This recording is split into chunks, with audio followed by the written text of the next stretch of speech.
അപ്പൊ ഞങ്ങളുടെ അടുത്ത പെരുന്നാളാകുമ്പോൾ വീട്ടിൽ പോകണ്ട. സോ ഞാൻ വീട്ടിൽ പോവാണെങ്കിൽ അങ്ങനെ ടിക്കറ്റ് ഒക്കെ എടുത്ത് ട്രെയിനും പിടിച്ച് നമ്മൾ അവിടെ സ്ഥലത്ത് എത്തി. സ്ഥലം ഏതാണെന്ന് അറിയണത് ഇവിടെ നോക്കിയാൽ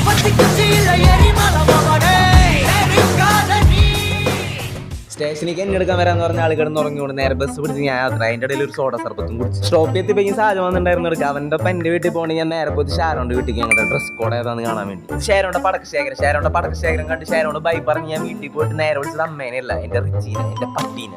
ആകാശം വൈകിട്ട് ഇപ്പൊ പള്ളിയിൽ പോകാൻ വേണ്ടി ഷാരോ വന്നേ. My bike is in Ernakulam. I don't have. പള്ളിയിൽ ചെന്നപ്പോഴാണ് ഞാൻ ആ കാഴ്ച കണ്ട. ആ കാഴ്ച എൻ്റെ കണ്ണിനെ വിചറണ്ടിപ്പിച്ച്.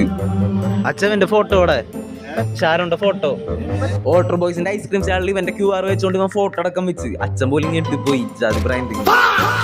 ഇതാണ് ഞങ്ങളുടെ ഡ്രസ്സ്. ഇത് ഞാൻ ഡ്രസ് കോഡ് കാണിക്കാൻ വേണ്ടി എടുത്ത വീഡിയോ. അറിയാത്തോളം നടക്കണുണ്ടോ എല്ലാം കഴിഞ്ഞ് നമ്മളവിടെ മെയിൻ പരിപാടി കിടന്ന്. അതെ, ഡാൻസ്. പലരും പല സ്റ്റെപ്പുകൾ വെച്ച് പള്ളിമുറ്റം കീഴടക്കി.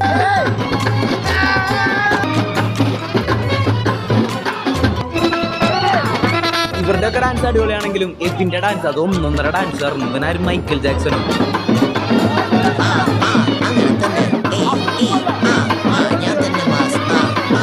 ആ ഡാൻസിൽ സാക്ഷാൽ ലിജിറ്റ് പോലും സൈഡായി. അപ്പൊ ഓക്കെ ബൈ ബൈന്ന്.